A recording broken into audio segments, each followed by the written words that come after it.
Well, you know what? Among my other hobbies, being a nerd about Greek mythology stands quite high on the list. Stories about great heroes, epic journeys, and a lot of gods' misgivings have a grip on me. But this time, let's leave the heroes aside and go straight for some of the epic monsters that, in my opinion, are some of the most interesting additions to the story. Because what would a hero do if there were no challenges to face? Right now, Epic the Musical has overrun my playlist, and a profound affinity for Scylla has emerged. There are different myths regarding her origin. In some cases, she is a monster to begin with. In others, she was a beautiful maiden who happened to make a rather formidable enemy, Circe, because she was loved by Glaucus, a sea god. The witch, out of spite, puts magical herbs in the place she was bathing, and she's turned into a monster. Another myth states that Amphitrite, Poseidon's wife, gets angry with her since Poseidon had fallen for her, and she transforms her into her monstrous form. Her description is pretty daunting, which also changes a bit depending on the narrative. Almost all of them agree on the fact that she has 6 dog heads emerging from her body, and from the waist below, she resembles a Katos. Her voice sounds like barking dogs, and she has quite a few rows of sharp teeth. The fact that apparently her face remained the same adds to the uncanniness of her, like a beautiful face sprouting out of the water and followed by these monstrosities is a lot. And Homer says that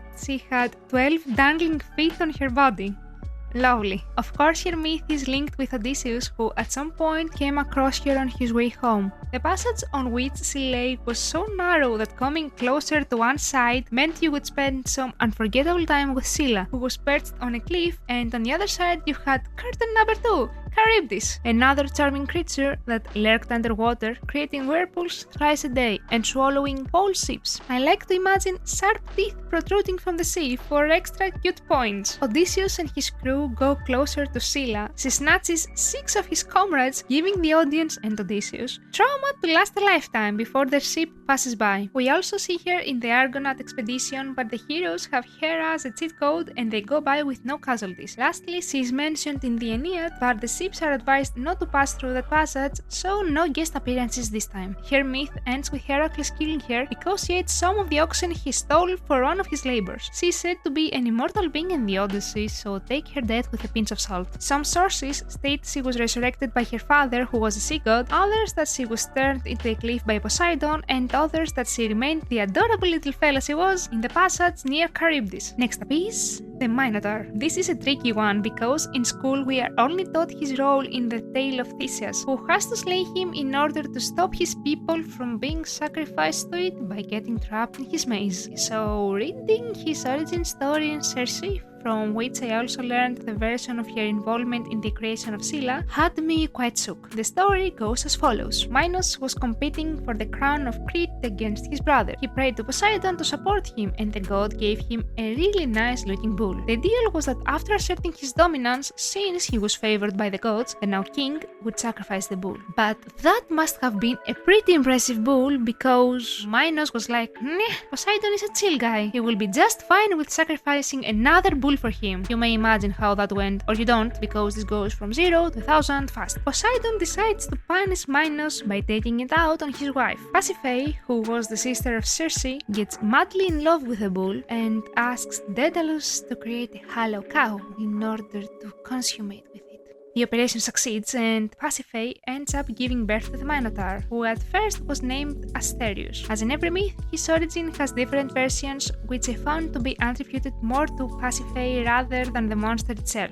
So I'm gonna skip them because, unlike Scylla, whose origin myths have an effect on her fate, none of them change the fact that Pasiphae bore him, and the one where she lays with a bull gifted from Poseidon is the most well-known one. What is interesting is that in some cases his appearance is inverted. The Minotaur is mostly known as having a human body and a bull's head, but in some cases he has a human head and a bull's body, which for some reason, even though it really doesn't connect with the anatomy or the story, reminds me of this meme about centaurs and their faulty anatomy as kids. I don't even know if that would actually apply, but yeah, there's that. Anyway, after being born, he was quite restless and fed on humans, so Minos ordered Daedalus to build his well-known maze and trapped him inside. Because Minos' son was somehow killed in Athens, Minos waged war against them, which resulted in the Athenians either losing or facing famine due to the conflict. Either way, they agreed to send 14 noble citizens, half men, half women, with no weapons, to be sacrificed every few years as retribution for his son's death. Their fate also varies depending on sources, but in this episode we only look for the monster's tales, and the bottom line is that Theseus comes to stop their sacrifice. He volunteers, goes to Crete where he meets Ariadne, the daughter of Minos. She falls for him and gives him a ball of thread in order to navigate inside the labyrinth. Inside, he ends up fighting the Minotaur. They fight, and either by some weapon he brought along or by no weapons at all, he ends up killing him. His tale ends here. We don't learn anything more about him. Obviously, this episode can't be concluded without a mention of the most fab horse of Greek mythology, Pegasus. His origin myth intersects with that of Medusa, but that would need an episode of its own. Now let's focus on that magnificent beast. After Perseus severes Medusa's head, Pegasus springs from the blood alongside his brother, Chrysaor. That also had a few variations as to their exact moment of birth, directly from the blood or from its contact with the earth alongside some foam. You may ask why one is a horse and the other human-like dude. Well, since in the versions where Medusa starts as a human, Poseidon is essentially to blame, and he is considered the god of horses. Why? The most well-known myth behind it is when he's competing against Athena for the name the city of Athens would take. Can you guess who won? When his trident touched the rock, salt water emerged from it. From its foam, he shapes a horse. So, the father of horses he is. Also, Pegasus will have the spotlight in the segment. Chrysaor will be put aside. His name, Pegasus, seems to be connected with the Greek word yi, meaning fountain, since when he galloped on the earth, springs appeared, or because he was first seen near one.